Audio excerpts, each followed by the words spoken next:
کہ اب اس رات کو حضرت عائشہ صدیقہ رضی اللہ تعالی عنہا کے گھر میں ٹھہرنا ہے۔ میرے آقا علیہ الصلوۃ والسلام رات کو تشریف لے گئے اور رات آرام کرنے لگے۔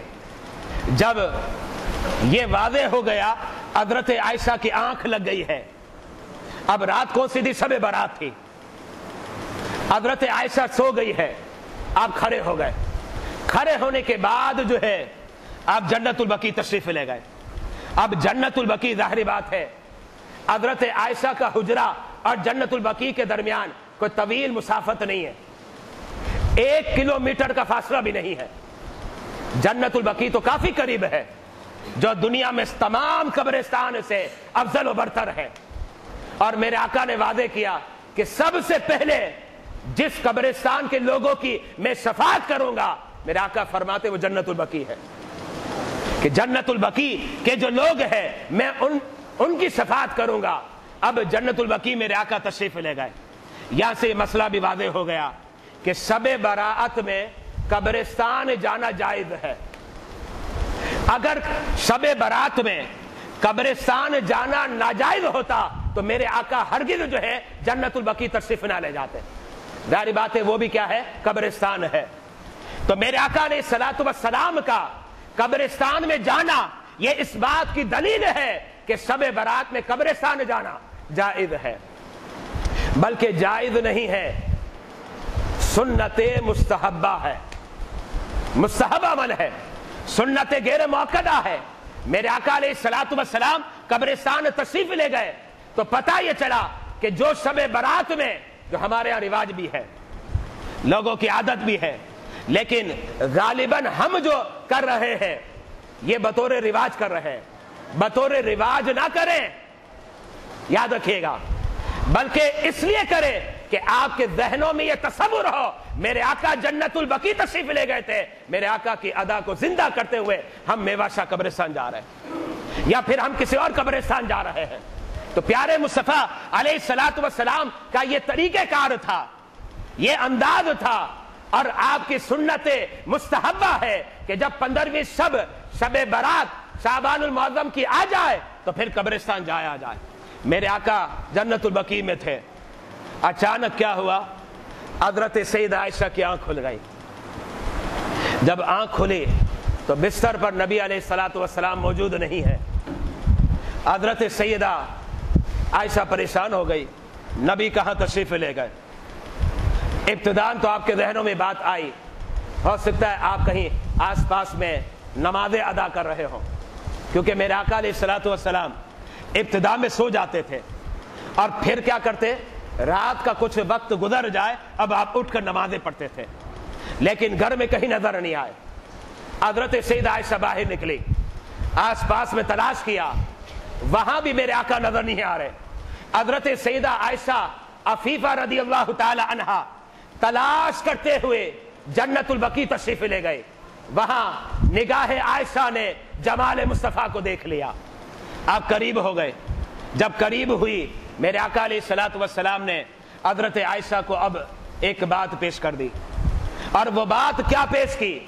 اس سے واضح ہو جائے گا کہ یہ جو رات ہے شب برات کی، یہ شب نجات ہے، یہ شب برات ہے، یہ لیلۃ البراءت ہے۔ اچھا، اب میرے آقا نے کیا فرمایا؟ 2 فضیلتیں پیش کی اس رات کی۔ پہلی فضیلت کیا ہے؟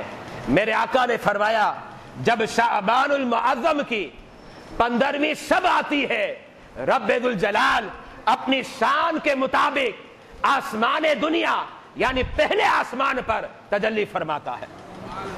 یہ پہلی فضیلت ہے۔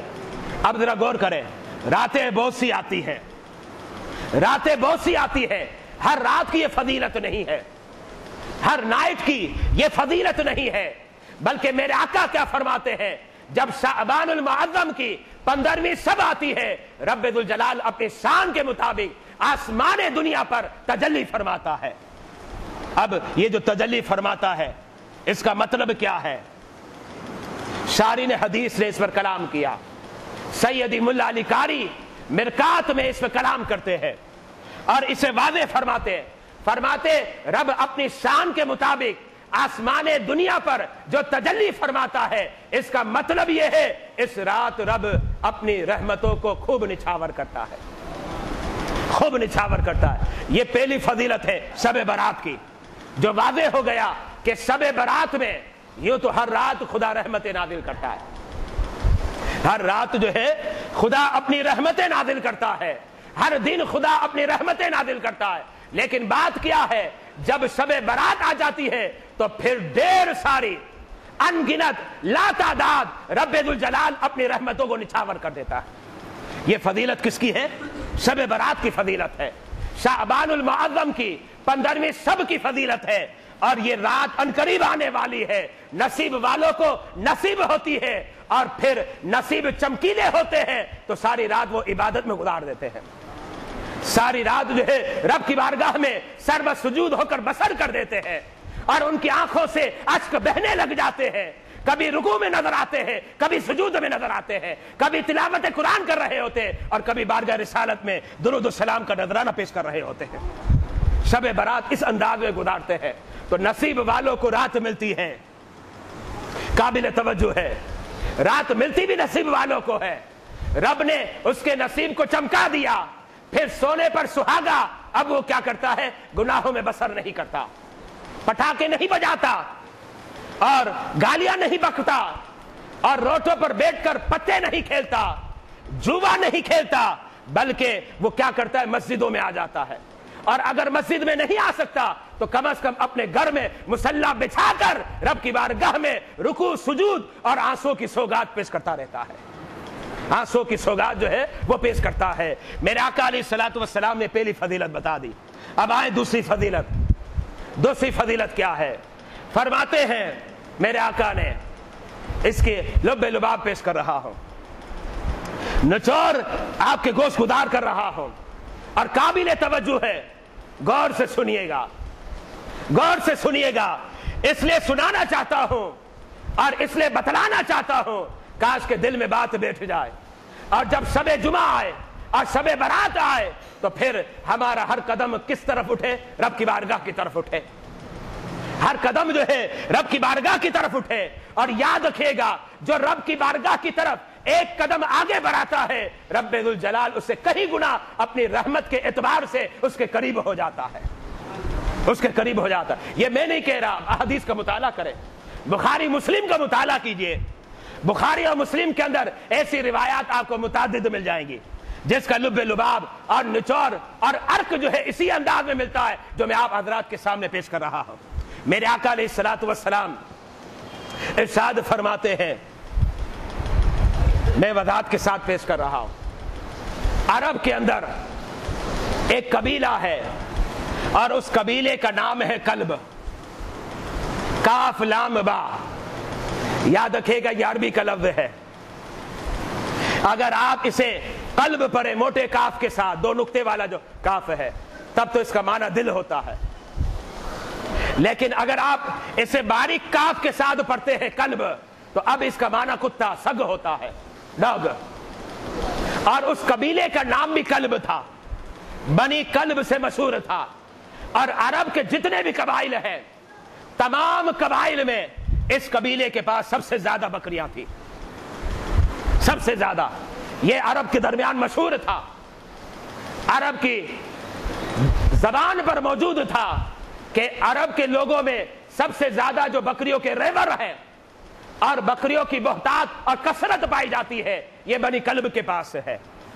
اب ذرا غور کریں، اگر سینکڑوں بکریاں ہوں اور ہزاروں بکریاں ہوں تو اس کے بال کتنے ہوں گے؟ اب بال ہزاروں میں نہیں ہوں گے، لاکھوں میں بھی نہ ہو، بلکہ کروڑوں میں جا پہنچتے ہیں۔ میرے آقا علیہ الصلوۃ والسلام نے فرمایا، جب یہ عظیم رات آتی ہے، رب اپنی شان کے مطابق آسمان دنیا پر تجلی فرماتا ہے، اور فرمایا اس رات میں رب ذوالجلال جو ہے مسلمانوں کی جو بخشش کرتا ہے، بنی کلب، جو کلب قبیلہ ہے، اس قبیلے کی جو بکریاں ہیں اور ان کے جو بال ہیں، ان بالوں سے زیادہ جو ہے مسلمانوں کی بخشش فرما دیتا ہے۔ ذرا غور کریں، اگر آپ اسے اپنے لفظوں میں بیان کریں، میں سمجھتا ہوں غلط نہیں ہوگا، غلط نہیں ہوگا۔ اور اگر آپ نے اس طریقے سے بیان کیا کہ شاید اس کا مطلب یہی ہے، شاید کیا غالباً اس کا مطلب یہی ہے، رب ذوالجلال شب برات میں ایک کی بخشش نہیں کرتا، 1000 کی بخشش نہیں کرتا، لاکھوں کی بخشش نہیں کرتا، قسم خدا کی کروڑوں کی بخشش کرتا ہے، کروڑوں کی بخشش کرتا ہے۔ بعض ایسے افراد ہیں جو زمین کے اوپر ہے، ان کی بخشش کر دیتا ہے، اور بعض ایسے افراد ہیں جو زمین پر نہیں قبر میں ہیں، لیکن ان کے چاہنے والے جب گلدستے پیش کرتے ہیں تو ان کی بھی بخشش فرما دیتا ہے۔ تو کروڑوں کی بخشش ہوتی ہے۔ ذرا غور کریں کتنی عظیم رات ہے، کتنی بابرکت رات ہے۔